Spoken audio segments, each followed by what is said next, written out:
আমি আল্লাহ দুনিয়ার মানুষকে ইলম দিয়েছি, দুনিয়ার মানুষকে শুধু নয়, এক কথায় তামাম দুনিয়াকে ইলম দিয়েছি, সামান্য ব্যতীত ইলম দেইনি। ইল্লা কলিলা, ব্যতীত সামান্য। কলিল শব্দের অর্থ হলো সামান্য। আপনাকে আমাকে এই দুনিয়াকে যদি আল্লাহ সামান্য ইলম দিয়ে থাকে, মুসলমানকে বলতে চাই, আমার আপনার ব্যাপারে, তামাম দুনিয়ার ব্যাপারে আমার আল্লাহ কলিল ব্যবহার করেছে। আর নবীজির ব্যাপারে আল্লাহ বলতেছে, আল্লাহর হাবিবের ব্যাপারে আল্লাহ বলতেছে, ওয়া আনজালাল্লাহু আলাইকাল কিতাবা ওয়াল হিকমা ওয়া আল্লামাকা মা লাম তাকুন তাআলাম। আল্লাহ তাআলা বলতেছে, হাবিব আমি আল্লাহ আপনাকে ততটুকু জানিয়েছি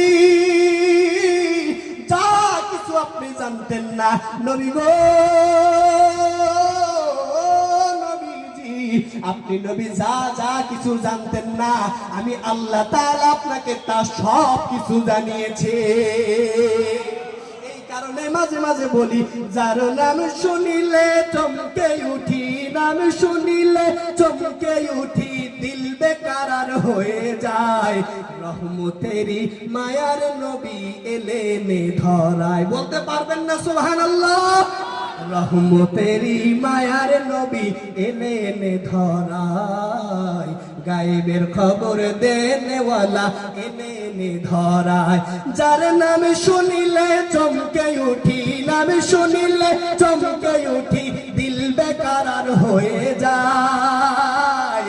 গায়েবের খবর দেনেওয়ালা এলো রে মক্কায়, গায়েবের খবর দেনেওয়ালা এলো রে মক্কায়। আর শুনছেন নি, হযরত আলীর আসরের নামাজ কাজা হইল ভাইরে ভাই, হাবিবের এক ইশারায় আকাশেতে সূর্য উদিত হয়। সুবহানাল্লাহ।